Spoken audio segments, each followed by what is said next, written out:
अस्सलाम वालेकुम नाज़रीन, welcome to the late night show with Bilal Hussain. उम्मीद है आप खैरियत से होंगे और हमारा मुल्क इसी तरह शादबाद रहे और हमारे जवान जो भाई और बहनें, बूढ़े बुज़ुर्ग, औरतें, बच्चे जो फ़लस्तीन में शहीद हो रहे हैं दिन ब दिन, उनको भी अल्लाह पाक सब्र और जमील अता फ़रमाए और अल्लाह पाक उनको आज़ादी अता फ़रमाए। आमीन। हमारी यही दुआ है, हर मुसलमान यही दुआ कर रहा है इस वक्त और करनी भी चाहिए और कोई ना कोई एक्शन भी ज़रूर लेना चाहिए। आज हमारे साथ मौजूद हैं, आपका ताल्लुक़ कराची से है। आप 14 अगस्त 1968 को पैदा हुए। आप तारुफ़ के मोहताज नहीं है, बिल्कुल तारुफ़ आपका मोहताज है। माहिर इकबालियात हैं आप, माहिर गालिबियात हैं आप, scholar of Islamic history, marketing expert, social media expert, businessman, e commerce writer, water expert, proprietor of Jong virtual channel हैं आप, एंटरप्रेन्योर हैं आप, आईटी एक्सपर्ट हैं आप, फाउंडर ऑफ 09007801 टेलीफोन आपको याद ही तो होगा, one and the only CEO of RO plant Shakeel Ahmed Siddiqui साहब हमारे साथ मौजूद हैं। अस्सलाम वालेकुम शकील साहब, कैसे हैं आप? ठीक ठाक। शकील साहब, इतनी तवील जर्नी कैसे स्टार्ट लिया? शौक़ था या फिर दिल करता गया करते गए? कैसे स्टार्ट लिया इस जर्नी का? ना तो कोई शौक़ था और जी। ना कोई दिल ऐसा करता था। बेशतर चीज़ें ऐसी हैं कि मेरा दिल उसके लिए कतई ना सिर्फ ये कि तैयार नहीं था जी, बल्कि मुझे उसका शौक़ भी नहीं था। माशाल्लाह। माहिर इकबालियात या गालिबियात की आपने जी। बात की, मुझे शायरी से कोई शगफ़ नहीं था। और लेकिन हादसात जिसकी परवरिश करते हों जी। और वक्त जब जिसकी नशोनुमा करता हो, उसके नताइज कुछ और निकल के आते हैं। ठीक है, तो मैं ज़ाती तौर पर शेर व शायरी में कोई दिलचस्पी नहीं रखता था, लेकिन कुदरत का करना कुछ ऐसा हुआ कि कम उम्री में जब मेरे वालिद का इंतकाल हुआ जी। तो मुझे जो अपना पूरा घर था उसकी कफ़ालत के लिए मुझे अपनी तालीम के साथ साथ मुझे मज़दूरी भी करनी पड़ी। जब मज़दूरी करनी पड़ी तो उस दौरान के जो तल्ख़ हादसात हैं, तल्ख़ वाक़यात हैं, उन्होंने जिस तरफ धकेला वो ख़ुद ब खुद राहें मुतय्यन हो गई और नतीजा आपके सामने। तो आप मतलब लिखते गए? महज लिखना ही नहीं काफ़ी नहीं, बल्कि लिखने के लिए पढ़ना ज़रूरी है। जी, हकीकत है। कोई भी शख्स से जो लिखने की ख्वाहिश रखता है, अगर वो पढ़ता ना हो तो फिर वो क्या लिखेगा? हाँ, ये ज़रूर है कि हर इंसान का अपना एक इनफरादी तजुर्बा होता है। मुशाहिदात की दुनिया में उसके अपने ज़ाती जो तजुर्बात होते हैं, अगर उनको कलम बंद करे तो किताब की शक्ल तरतीब पा जाती है। तो लेकिन ज़िंदगी में अगर मैं अपने नौजवानों से, जो लोग मुझे देखते हैं, सुनते हैं, उनसे भी मैं यही कहूँगा कि तन आसानी की तरफ ना बढ़ें और मैट्रिक या इंटर करने के बाद टेबल कुर्सी कंप्यूटर की ख्वाहिश ना रखें, बल्कि अपने आप को झोंक दें। जब तक आप ज़माने के थपेड़ों के हवाले अपने आप को नहीं करेंगे, आपकी शख्सियत, आपकी पर्सनालिटी बन के निकल नहीं सकती। कंफर्ट जोन से बाहर निकले। कंफर्ट जोन से बाहर निकले। तो अच्छा, आपने एजुकेशन भी उसके साथ साथ कंटिन्यू की, आपने जो रोज़मर्रा की ज़िंदगी थी, काम काज वगैरह, वो भी आपने सरअंजाम दिया। तो आजकल के दौर में कोई पढ़ाई कर रहा है, कोई सिर्फ काम कर रहा है, तो आजकल के दौर में ये करना मुश्किल है या पहले मुश्किल था या पहले आसान था? इल्म का हुसूल ना पहले कभी मुश्किल था ना आज मुश्किल है। हाँ, अगर आप इल्म को ग़ुलामी में दाखिल होने के लिए अगर आप हासिल करना चाहते हैं, अगर आप डिग्रियां हासिल करके और उसकी एक फ़ाइल बना के और दफ्तर दफ्तर जाके लोगों को प्रूफ करना चाहते हैं कि मुझसे बड़ा और मुझसे अच्छा ग़ुलाम आपको कोई नहीं मिलेगा, तो फिर वो नताइज आपके सामने नहीं आएंगे जिसको कि हम कहते हैं कि फ़लाँ शख्स सेल्फ मेड है। या वो देखिए, इल्म जो है इंसान को ग़ुलामी से निकालने के लिए था, ना कि ग़ुलामी में धकेलने के लिए। ठीक है, तो वो किताबें जिनमें इल्म बिखरा हुआ है, आज भी कबाड़ के ठेले के ऊपर आपको बहुत ही अर्ज़ा कीमतों में मिल जाएंगी। और वो कलरफुल मैगज़ीन के जिनको देखकर इश्तहा पैदा होती है किसी चीज़ की, तो वो आपको बहुत महंगे मिलेंगे। जी। तो अगर तो आपको पढ़ने का शौक़ है तो मेरा नहीं ख्याल, क्योंकि इस दौर में ये शौक़ कम हो चला है, तो वो आप सारी किताबें आपको मिल जाएंगी। दादा अब्बा ने रखी हुई होंगी संभाल के, वालिद ने रखी होंगी संभाल के, कोई उनको पढ़ने में दिलचस्पी नहीं लेता, आप लीजिए दिलचस्पी। तो मैं नहीं समझता कि इल्म का हुसूल पहले भी कभी मुश्किल था और ना ही आज मुश्किल है, बशर्ते कि आप इल्म हासिल करना चाहते हो। जी। अच्छा, किताबों की तरफ रुझान कम नहीं हो गया है? बहुत कम हो गया जब से सोशल मीडिया आ गई है तो हर चीज़, मतलब थोड़ा सा लिख के आप सर्च कर लो, काफ़ी सजेशन में चीज़ें आ जाती हैं। बिल्कुल। तो ये अब नुकसान है, या क्योंकि सोशल मीडिया से जो आप बात हासिल कर रहे हो आधी याद रह रही है, आधी बंदे को याद ही नहीं रही। इसमें एक बड़ा अहम सवाल ये भी कि आप सर्च क्या कर रहे हैं जी। और क्यों कर रहे हैं। देखिए, बात यह है कि आपका जो तबई रुझान होगा आप वही सर्च करेंगे ना। अगर आप चलिए आज सोशल मीडिया का दौर है, थोड़ा सा पीछे चले जाएं, लाइब्रेरी में चले जाएं, तो कोई शख्स लाइब्रेरी में दाखिल होता है जी नावल पढ़ने के लिए, कोई दाखिल होता है कोई फ़लसफ़ा पढ़ने के लिए, कोई तिब पढ़ने का ख्वाहिशमंद है। तो हर शख्स की अपनी अपनी चॉइस है।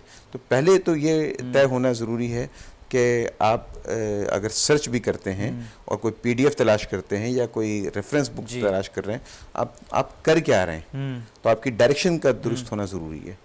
अच्छा, मैंने तारुफ में आपके बताया कि इस्लामिक हिस्ट्री के स्कॉलर भी रहे हैं आप, तो इस वक्त जो फ़लस्तीन में जो हो रहे हैं, मुसलमान शहीद हो रहे हैं, तो इसमें एक मुसलमान का क्या किरदार है? देखिए, जब मुसलमान के किरदार की बात करते हैं, दूसरी जंग अजीम के बाद आप देखेंगे कि हम 52 टुकड़ों में तकसीम हो गए, और दूसरी तरफ हम जिसकी तरफ निगाहें उठाकर और उम्मीद भरी नज़रों से देखते हैं, अमेरिका की बात, वो 52 ममालिक की एक मतलब रियासत वो बन के खड़ी हो गई, और नतीजा आपके सामने है। तो जब भी हम बहसियत मुसलमान की बात करते हैं, तो पाकिस्तान का जो वजूद है वो तो कायम ही दो कौमी नज़रिए पे हुआ है, और दो कौमी नज़रिया महज ये नहीं है कि हिंदुस्तान में मुसलमान और हिंदू आबाद हैं, बल्कि पूरी दुनिया जो है वो मुस्लिम और नॉन मुस्लिम की बुनियाद पे तकसीम है। जी, हकीकत। तो पूरी दुनिया। तो मैं ज़ाती तौर पर ये समझता हूँ कि नज़रियाती तौर पर जो उसकी बुनियाद है पाकिस्तान की, अगर पाकिस्तान का वजूद, और दूसरा मुल्क है इसराइल जो मज़हब के नाम पे कायम हुआ, यही दो मुल्क हैं दुनिया में, ठीक है, कि जिनका क़याम जो है वो मज़हब की बुनियाद के ऊपर हुआ। यहूदियों ने तो ये तरीका इख्तियार किया कि जहाँ जहाँ भी यहूदी थे उनको बुलाकर उस मुल्क की शहरियत दी उन्होंने, और आज वो इसराइल के नेशनल हैं। लेकिन हमारा रवैया आज भी अगर आप देखें तो अफ़गानों के साथ हम क्या कर रहे हैं जी, ठीक है, हम क्या ये सोचने को तैयार हैं कि जिन अफ़गानों को हम ज़बरदस्ती भेज रहे हैं, मुख्तलिफ नज़रियात हो सकते हैं, मुख्तलिफ राय होती है। मैं समझता हूँ इस वक्त वैसे भी एक कौमी राय बनी हुई है कि हाँ जी इनको वापस ही जाना चाहिए, लेकिन क्या आप इस बात से इनकार कर सकते हैं कि वो मुसलमान हैं? नहीं कर सकते, ठीक है। क्या हम इस बात से इनकार कर सकते हैं कि रोहिंग्या मुसलमानों के साथ जो जुल्म सितम हुआ वो कहीं कम था? हरगिज़ कम नहीं था। लेकिन हमारी आवाज़ उस पर इतनी नरम क्यों थी? उसकी एक वजह बुनियादी ये है कि रोहिंग्या मुसलमानों के साथ जो कुछ हो रहा था वहाँ पीछे चाइना था, और चाइना हमारा बहुत गहरा दोस्त है, ठीक है। और भी कई मिसालें इसकी मौजूद हैं कि जहाँ पे हमारी आवाज़ में वो शिद्दत नहीं पाई जाती, और जबकि दूसरी तरफ होता मुसलमान ही है। तो यहाँ पे हालांकि हमारे पासपोर्ट पे ही बाकायदगी से लिखा है कि वो मुल्क हम विज़िट नहीं कर सकते, हम जा नहीं सकते, उस मुल्क से हमारी इतनी बड़ी दुश्मनी, फिर भी एक आला सतह के जो वज़रा हैं वो चुप बैठे हुए हैं, ऐसा क्यों? तो आप तो खुद समझते हैं कि खामोशी इस मौके पे जुर्म है, और आम अफराद जिनमें मैं और आप शामिल हैं, मैं और आप तो बैठ के इस मौजू पर गुफ्तगू कर सकते हैं, लेकिन जो बाइख्तियार लोग हैं जो कुछ कर सकते हैं, और वो सिर्फ हमारे मुल्क के नहीं बल्कि तमाम इस्लामी ममालिक के जो सरबराहान हैं, जो बाइख्तियार लोग हैं, उनका तकरीबन सबका यही हाल है। उनको एक ज़बान होकर आवाज़ बुलंद करनी चाहिए। इसमें तो कोई दूसरी राय नहीं है कि मुसलमानों का क़िबला अव्वल है बैतुल मक़दस, और उसके लिए मुसलमानों का दिल भी धड़कता है। लेकिन हम अपने उस धड़कते हुए दिल पर हाथ रख के ज़रूर हमें अपने आप से पूछना चाहिए जी कि क्या वाकई ऐसा है कि हमारे दिल में इस्लाम या मुसलमानों का दर्द मौजूद है।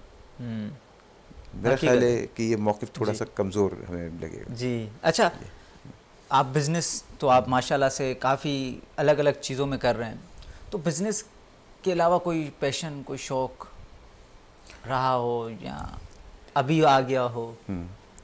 शौक़ तो जैसा कि आप ने मेरा तारुफ़ कराया उससे ज़ाहिर है कि अगर माहिर ग़ालिबियात या इक़बालियात आपने कहा तो बग़ैर शौक़ के आप अल्लामा इक़बाल या ग़ालिब को आप ये भी बात नहीं पढ़ सकते।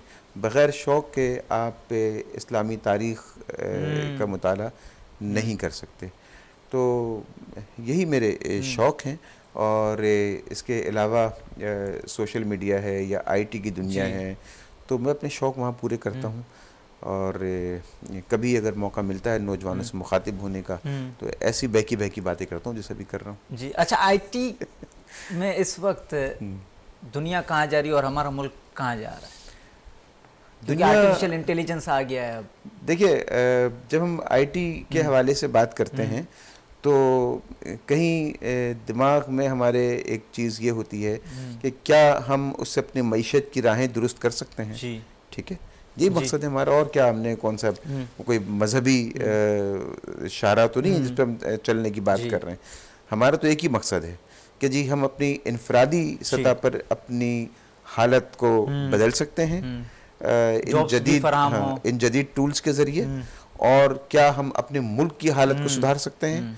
तो जब हम इस जहन के साथ ये सवाल उठाते हैं तो इसके पीछे एक ही सोच होती है कि ई कॉमर्स, ख़रीदो फरोख्त। जी ठीक है, तो हमारे सामने मिसालें मौजूद हैं। इस वक्त बहुत बड़ी तादाद में लोग दराज के ऊपर स्टोर बना के अपना काम कर रहे हैं, लेकिन ये सिर्फ लोकल इसका दायरा जो है महदूद है। जो अमेज़ोन है, अलीबाबा है, वहाँ पे लोग काम करें। लेकिन हमारे साथ एक बहुत बड़ी रुकावट जो मौजूद है वो ये कि पेमेंट हब, यानी हम कोई चीज़ मुल्क से बाहर भेजने के बाद उनसे पेमेंट वसूल कैसे करें। दुनिया में जो इसके लिए तरीका इख्तियार किया गया है वो पेपाल अकाउंट है, जिससे कि मतलब पेमेंट का हुसूल आसान होता है। हमारे यहाँ अभी तक बदकिस्मती से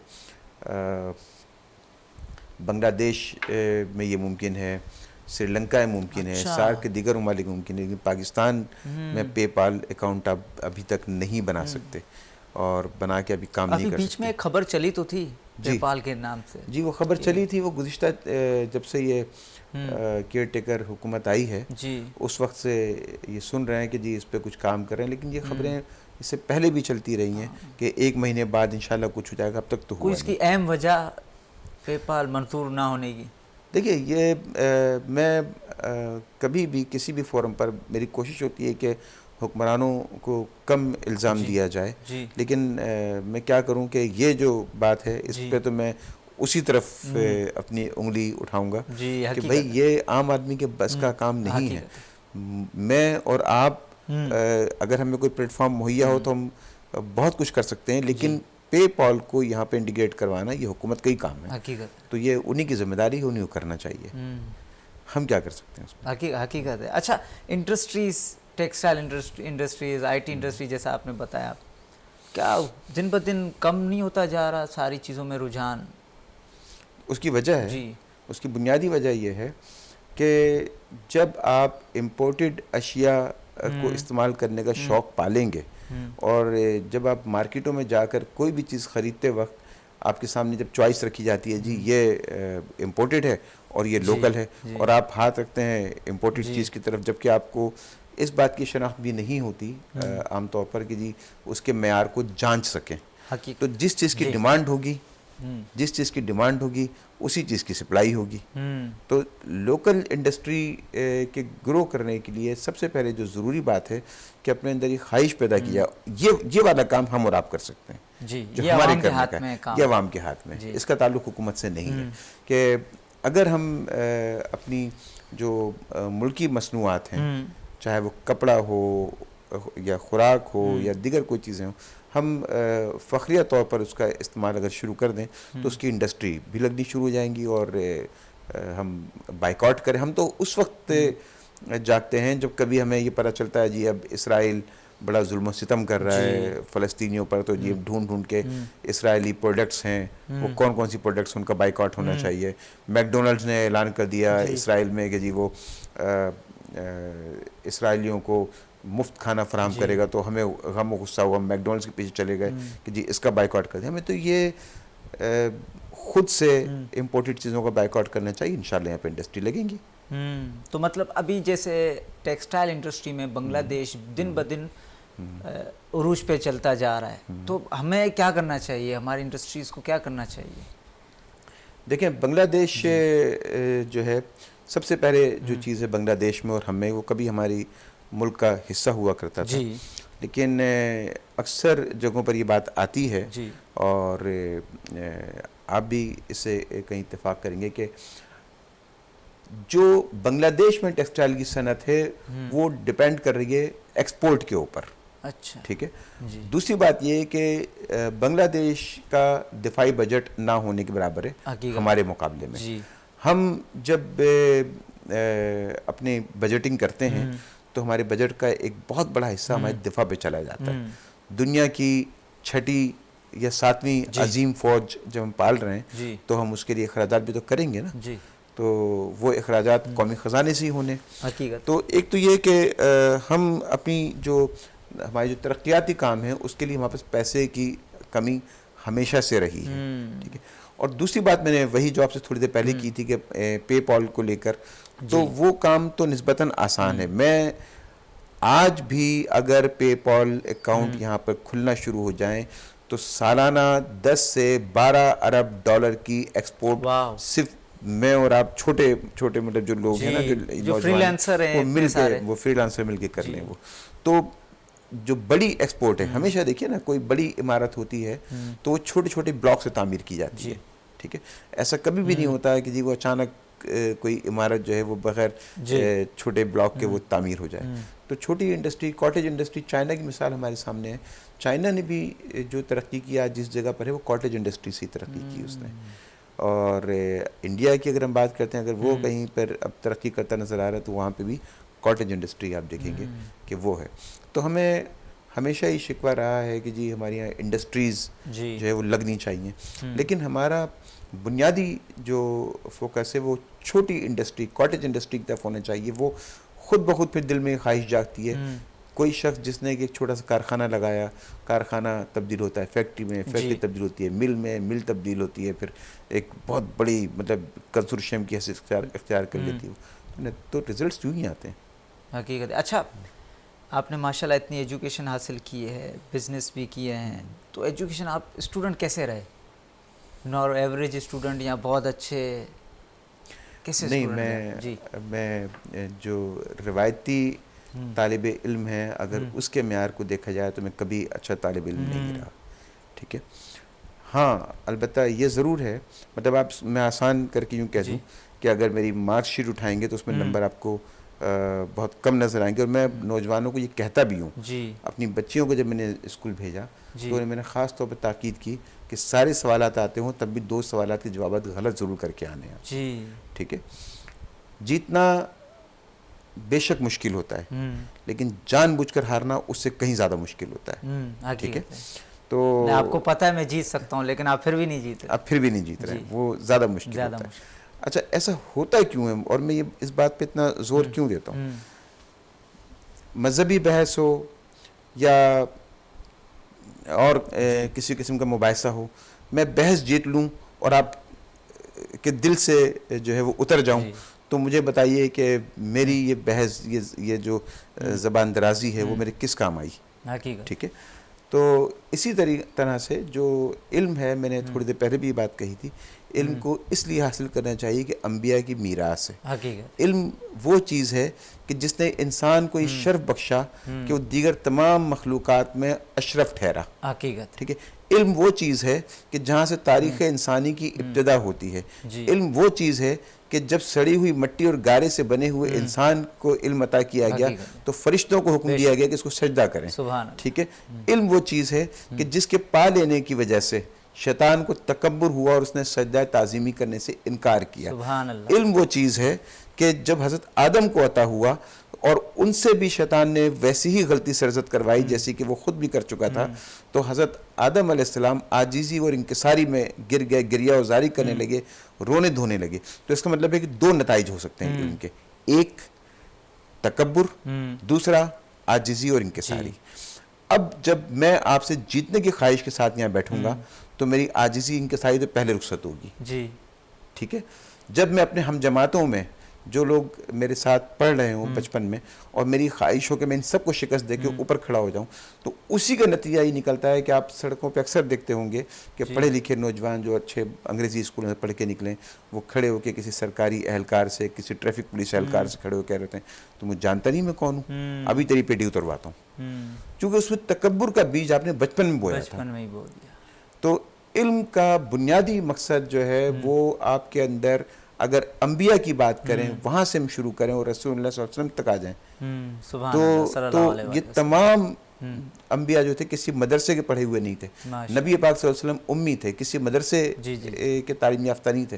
अल्लामा इकबाल का बड़ा मशहूर शेर है कि ये फैज़ान मोहब्बत था या मकतब की करामत थी, सिखाए किसने इस्माइल को आदाब फर्जंदी। सुभान अल्लाह, क्या बात। तो बहुत बहुत अच्छे। ब्रेक का वक्त हुआ जा रहा है, प्रोड्यूसर साहब हमें ब्रेक का कह रहे हैं। बड़ी खूबसूरत बातें कर रहे हैं हम शकील अहमद साहब के साथ, उनकी जर्नी के हवाले से, एजुकेशन के हवाले से, इंडस्ट्रीज़ के हवाले से हम उनके साथ बात कर रहे हैं। अभी कुछ और भी बातें बाकी हैं, आप जाइएगा कहीं नहीं, ब्रेक के बाद हाजिर होते हैं। ब्रेक के बाद खुशामदीद। शकील अहमद साहब के साथ हम बात कर रहे थे उनकी जर्नी के हवाले से, एजुकेशन के हवाले से और इंडस्ट्रीज़ के हवाले से। इल्म पर हम थे, अब इल्म के आगे बात करते हैं रूटीन के बारे में, हॉबीज़ के बारे में शकील अहमद साहब के साथ। शकील अहमद साहब, हॉबीज़ क्या हैं आपकी, और हॉबीज़ क्या इंसान की चेंज होती रहती हैं या सारी उम्र वही रहती हैं? नहीं, वक्त के साथ जो इंसान के मशागिल हैं उसमें तब्दीली भी आती है, और तब्दीली की जो वजह है बुनियादी तौर पर, क्योंकि देखिए इंसान हमेशा से ज़हनी सुकून की तलाश में और आसूदगी के हुसूल की कोशिश वो करता है। बचपन में खुशी का मतलब कुछ और होता था जी। ठीक है, बच्चों को ईदी मिल गई, बच्चे दौड़ते हुए दुकान पे गए और वो खुश हो लिए, झूला झूल लिए, खुश हो लिए। जब आप बड़े हो जाते हैं तो फिर आप ईदी दे के खुश होते हैं जी। ठीक है, तो तब्दीली आ गई ना उसमें। इसी तरह से ये होता है कि जब आप किसी ज़हनी तौर पर थकन का शिकार होते हैं तो आप उस चीज़ की तरफ लपकते हैं कि जो आपको ज़हनी सुकून फराहम करे। कोई मौसीकी सुनना पसंद करता है, कोई फ़िल्में देखना पसंद करता है, कोई सैर व सयाहत में जो है वो सुकून महसूस करता है। तो हॉबीज़ की अगर हम बात करें, मेरी ज़ाती उसमें सैर व सयाहत भी शामिल है, और कोई क्लासिकल मूवीज़ हैं तो मैं उसको ज़रूर देखना पसंद करता हूँ। इसके अलावा कोई अच्छी मौसीकी है, खुसूसन जो हमारी क्लासिकी मौसीकी है या जो हमारे गोल्डन सॉन्ग्स हैं तो उनको मैं सुनना पसंद करता हूँ। गज़ल्स टाइप, गज़ल हो गई, गज़ल भी हो गई। इसके अलावा जो हमारे हिंदुस्तान या पाकिस्तान के जो अच्छे बड़े मशहूर सिंगर थे, मोहम्मद रफ़ी, लता मंगेशकर, मेहदी हसन, अहमद रुश्दी, मसूद राना, तो इनके जो गाए हुए गीत हैं वो बहुत लुत्फ़ देते हैं। और साथ ही साथ जो क्लासिकल शायरी है, मिर्ज़ा गालिब हैं, अल्लामा इकबाल हैं, या अफ़साने हैं, सादत हसन मंटो हैं, अहमद अदीम कासमी हैं, तो उनको पढ़ना मुझे अच्छा लगता है। अच्छा, जैसे आपने कुछ चंद शायरों के नाम लिए, आपने बात कर रहा हूँ मैं उर्दू की, उर्दू ज़बान की, कि काफ़ी कम हो गया है अब वो उर्दू नहीं रही, अब उसमें काफ़ी चीज़ें मिक्स हो गई हैं। किसी को अगर कुछ खालिस उर्दू में अगर मैं अपने दादा अब्बा या किसी और से सुनकर किसी दोस्त को बताऊं तो वो समझेगा ही नहीं पहली बात। तो ऐसा क्या है, हम क्यों कर रहे हैं अपनी ज़बान के साथ ऐसा? असल में देखिए बात यह है कि हम जब कभी चूँकि ये एक अंग्रेज़ी की मोहब्बत में हम अपनी उर्दू नहीं, अपनी सिंधी, अपनी पंजाबी, अपनी बलोची, अपनी बरावी, अपनी कश्मीरी, अपनी पश्तो, हम सबसे दस्तबरदार होते चले जा रहे हैं। और हमें ये महसूस होता है कि अगर हम कहीं सिंधी बोलते हुए नज़र आ गए तो कहीं ऐसा ना हो कि हमारी सुबकी हो जाए और लोग हमें कम पढ़ा लिखा समझें। अपनी माँ बोली, मैं दानिस्ता ये लफ्ज़ इस्तेमाल कर रहा हूँ, मादरी ज़बान का लफ्ज़ मैंने इस्तेमाल नहीं किया। अपनी माँ बोली पर अगर आपको शर्मिंदगी हो, ठीक है, आपको देसी खानों पे शर्मिंदगी हो, आपको देसी लिबास पे शर्मिंदगी हो, आप शलवार कुर्ता पहनते हुए शर्माएं, आप उर्दू बोलते हुए शर्माएं, तो फिर उसके नताइज तो यही वाले निकलेंगे ना कि आप मुतबादिल अल्फाज जो हैं, खुसूसन जो अंग्रेज़ी के अल्फाज हैं अपनी ज़बान में दाखिल करते चले जाएंगे। अच्छा, लेकिन इसमें कोई कबात नहीं, चले ठीक है, ओके, ज़बान में तब्दीली भी आती है। लेकिन बदकिस्मती जो असल है वो ये है कि हम इस वक्त ना उर्दू के रहे ना अंग्रेज़ी के रहे। जी, हकीकत है। हम मतलब बच्चे से कहो कि उर्दू पढ़ दो तो वो उर्दू नहीं पढ़ सकता, उससे कहा चलो अच्छा इंग्लिश में बात करते हैं तो उसको इंग्लिश भी नहीं आती।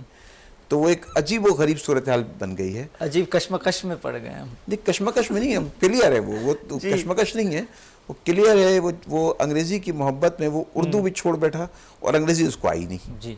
तो ये हमारे स्कूल या जो गवर्नमेंट स्कूल की तो हम पहले बात नहीं करेंगे, हम पहले प्राइवेट सेक्टर की बात करेंगे। क्या उनका कसूर नहीं है ये? उनका 100% कसूर है। अच्छा, उन्हीं का कसूर है? उन्हीं का कसूर है।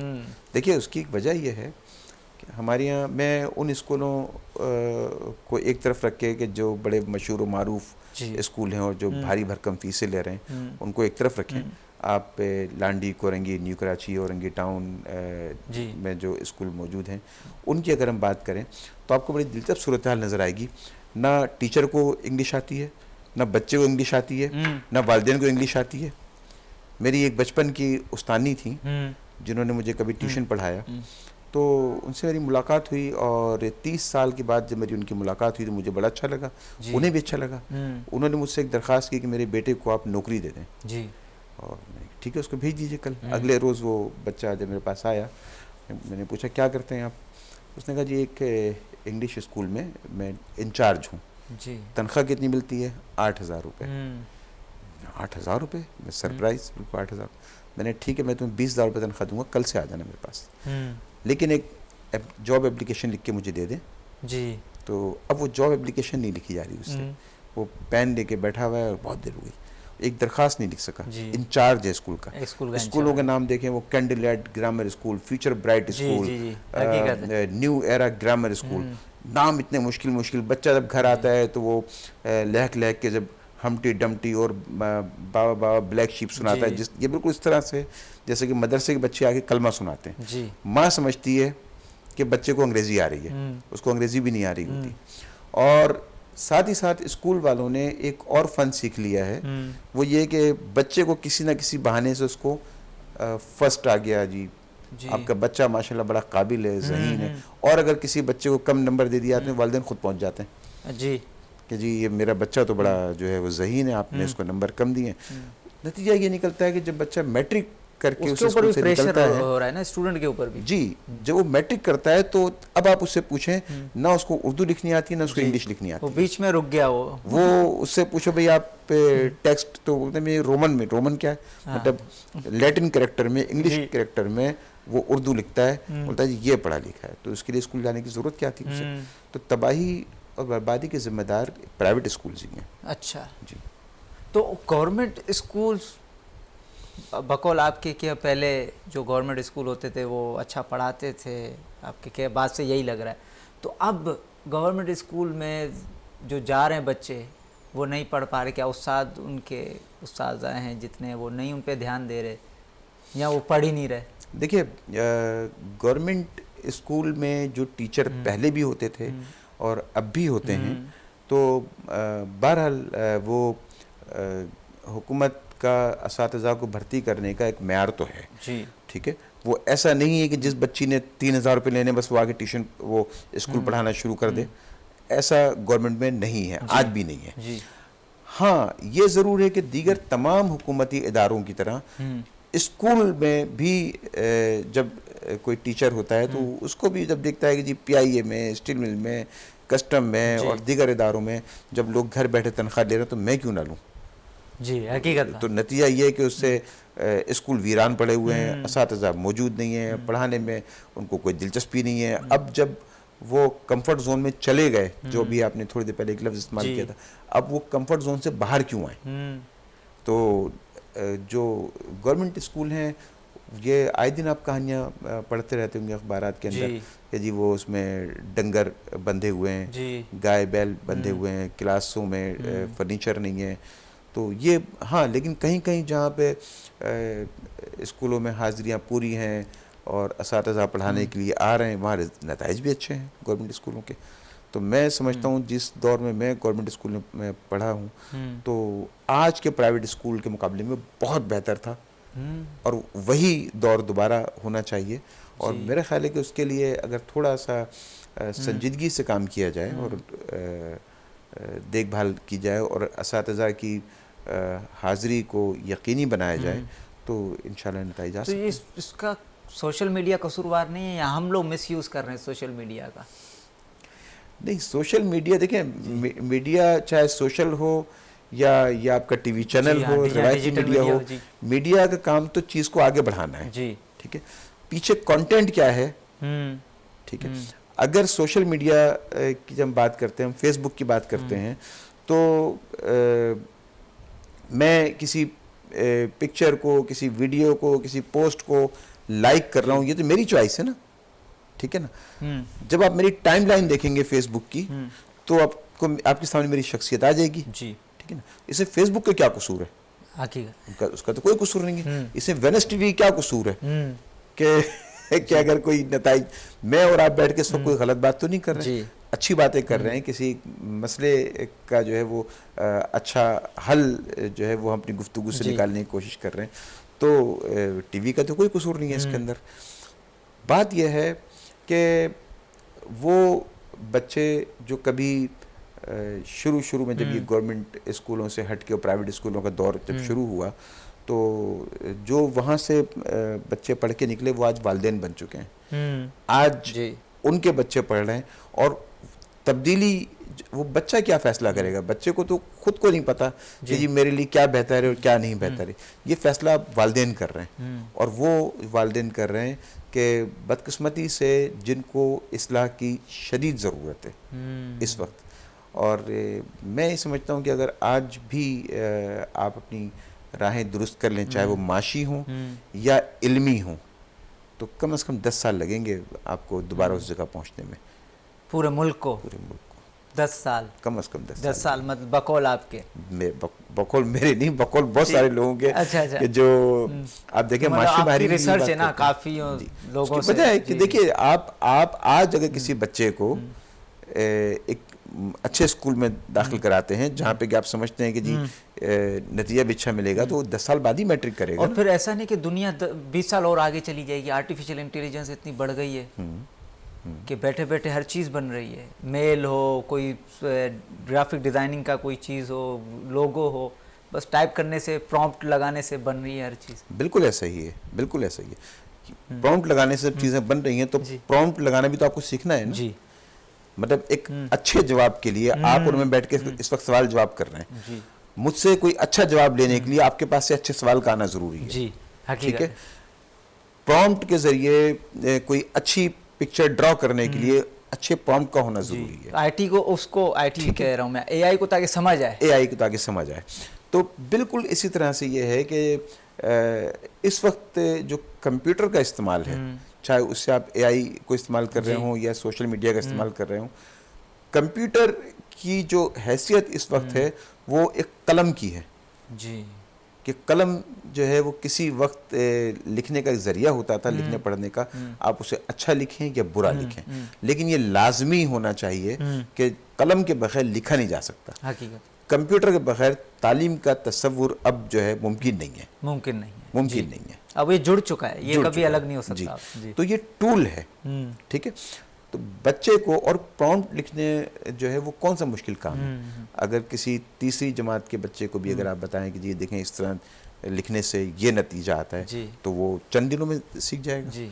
चंद दिनों में, मतलब बमुश्किल तमाम 2 या 3 दिन की बात है वो, तो ये इतना मुश्किल क्योंकि कोर्स तो बच्चे नहीं का है। जहन वैसे ही तेज होता है। तेज होता है, ठीक है ना? हकीकत है। तो तो मतलब हमें 10 साल लगेंगे और अगर आपने अपनी राहें जो है वो आज दुरुस्त की तो नताइज 10 साल बाद रिकवरी की तरफ अगर रिकवरी गए की तो तरफ, जी, और नहीं तो खुदकार पौधे की तरह कुछ ना कुछ बन ही जाएगा। या फिर बाहर चले जाएंगे। अच्छा, जो बाहर जा रहे हैं डिग्रीज लेके, इंजीनियरिंग की, मेडिकल की, जितनी भी काफ़ी जवान लड़के बाहर जा रहे हैं, उनको क्या कहेंगे आप? जाएं, भले डॉलर लेके आएँ या अपना फ्यूचर सेट करें, या फिर यहीं पे रह के कोई बिजनेस करें? नहीं, यहाँ पे रह के मसला ये है सबसे बड़ा कि आप ये देखें, हमारे यहाँ से नौजवान जब बाहर जाता है तो बाहर जाके करता क्या है वो? 2 हिस्सों में तकसीम कर दें बाहर के ममालिक को। एक मशरिक वस्ता के ममालिक, जिसमें कि दुबई, सऊदी अरब, ओमान, कतर ये शामिल हैं। यहाँ पे जो लेबर हमारी जाती है वो इतने पैसे नहीं कमा पाती कि उनकी ज़िंदगी में कोई इनकलाबी तब्दीली आ जाए। दूसरी साइड है यूरोप, अमेरिका, कनाडा, ये वाली है। तो वहाँ पे जो लोग जाते हैं वो इतने पैसे कमा लेते हैं कि उनकी ज़िंदगी में तब्दीली आ जाए, ठीक है। अच्छा, लेकिन आप देखिए कि वहाँ जाके करते क्या है वो? वहाँ पे जाके वो वेटर का काम भी कर लेते हैं, वहाँ जाके पेट्रोल पंप पे पेट्रोल भी डाल लेते हैं। वो काम यहाँ क्यों नहीं करते? यहाँ भी नहीं करते। यहाँ पे इसलिए नहीं करते वो कि हमारे यहाँ पर हमने उन काम करने वाले लोगों को इज्जत नहीं देनी किसी सूरत भी। माशरे में ये जगह बन इज्जत, हाँ, इज्जत नफ्स का मसला है सारा ना। कि आप ये देखें कि किसी ज़माने में टैक्सी ड्राइवर होना एक बड़ी अजीब सी बात होती थी। लोग टैक्सी ड्राइवर की बेटी से रिश्ता नहीं करते थे अपना। अच्छा, फिर हुआ क्या कि जब ये उबर करीम जैसी सर्विसेज आई, उन्होंने इसको टैक्सी ड्राइवर नहीं कैप्टन कहना शुरू किया। और अब वो पढ़ा लिखा नौजवान टैक्सी चलाते हुए, क्योंकि अब उसको टैक्सी ड्राइवर नहीं कह रहा है, अब वो कैप्टन आपसे 4 मिनट की दूरी पर है, ठीक है। तो जब तस्वुर बदला तो लोगों ने उस रोजगार को अपनाया। बाल काटने वाले को जब आप खलीफा और नाई कहते थे किसी ज़माने में, तो कोई भी ये ख्वाहिश नहीं करता था कि वो, लेकिन आज फखरिया तौर पर जो ब्यूटी सैलून खोले जा रहे हैं, क्योंकि उनकी इज्जत नफ्स बहाल हो गई है। हेयर ड्रेसर, मेकअप आर्टिस्ट, हाँ, तो उनकी इज्जत नफ्स बहाल हुई तो वो इस तरफ आए। अब जब आप खाकरोब को, पेट्रोल पंप पे पेट्रोल डालने वाले को, बर्तन धोने वाले को, वेटर को, इनको जब आप इज्जत देना शुरू करेंगे, और इज्जत के साथ साथ जो इनका माकूल मुशाहरा है, यानी कि इनकी उजरत है जो जिसके लिए डिजर्व करते हैं। मुझे बताइए, घर का अगर गटर उबल पड़े तो 3 दिन अगर खाकरोब नहीं आए, जमादार नहीं आए, तो कोई इसको हाथ लगाने तैयार नहीं है, ठीक है। और जब वो आता है तो क्या आप उसकी इज्जत करते हैं? नहीं। आप अपने दिल से पूछ के बताइए कि क्या सबसे कमतर हम उसी को नहीं जानते? जिस दिन आप उसकी इज्जत बहाल कर दें, ठीक है, हम अपने हम पल्ला समझना शुरू कर दें, एक खाकरोब को, एक नानबाई को, एक हज्जाम को, तो आप देखें कि फिर कोई क्यों जाएगा मुल्क से बाहर। मसला सबसे बड़ा इज्जत नफ्स का है। तो आप इज्जत नफ्स बहाल कर दें, लोग नहीं जाएंगे। हाँ, अब जो लोग जा रहे हैं, ये तो वो बात हुई कि जो कि दीवाने का ख्वाब है, ठीक है। लेकिन जो इस वक्त की सूरत हाल है, जो लोग मुल्क से बाहर जाते हैं, वो बाहर जाने के बाद भी इस मुल्क पे एक एहसान ज़रूर करते हैं कि अभी हमारा जो रेमिटेंस, जो मुल्क में जो सरमाया आता है, तो एक्सपोर्ट तो हमारी नहीं है, ना होने बराबर है। जितनी हमारी एक्सपोर्ट है उससे ज़्यादा हमारी इंपोर्ट है, तो हमारा पैसा ड्रेन हो जाता है। तो वो जो रेमिटेंस आता है महीने का, कोई 2 अरब 2.5 अरब डॉलर, वो सोने का वो अंडा है कि जो आपको हर महीने, जिस तरह मुर्गी हर रोज़ अंडा देती है, वो आपको मिले, जिससे आपकी जो बका है मईशत की वो कायम दायम है। तो उनका ये किरदार तो बहरहाल तस्लीम किया जाना चाहिए, और पाकिस्तान की मईशत को संभालने में उनका बड़ा रोल है। अच्छा जी, तो मतलब जाना चाहिए, पाकिस्तान की रीढ़ की हड्डी बनना चाहिए। क्यों नहीं जाना चाहिए? यकीनन जाना चाहिए। देखिए, जो लोग मुल्क से बाहर गए हैं तो वो मुल्क में अपने सरमाए भेज रहे हैं, उनकी अपनी ज़ाती हालत भी बदल रही है, और जो यहाँ पे उनके घर वाले मौजूद हैं उनकी भी हालत देखें आप, उसमें भी तब्दीली आती है। तो मुल्क की मईशत का पहिया भी चलाने में उनका बड़ा किरदार है, जाना चाहिए। और साथ ही साथ, लेकिन ये मतलब नहीं कि यही मुस्तकिल हल है। मुस्तकिल हल ये है कि इंसान को इज्जत दें।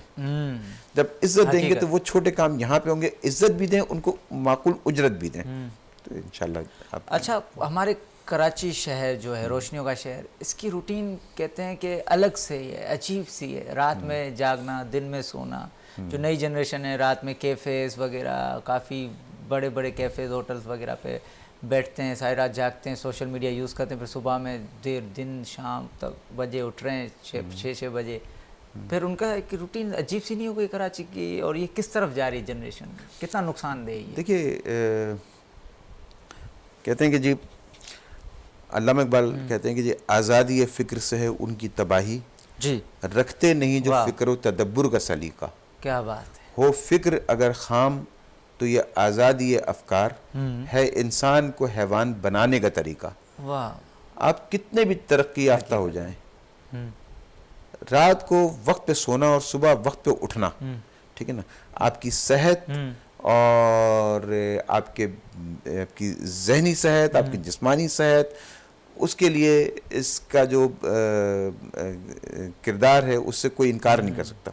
और जो तरक्की याफ्ता ममालिक हैं वहाँ पे भी बात तस्लीम शुदा है कि जी कोई भी ये नहीं कहता कि जी रात को जागते रहें, दिन में सोते रहें।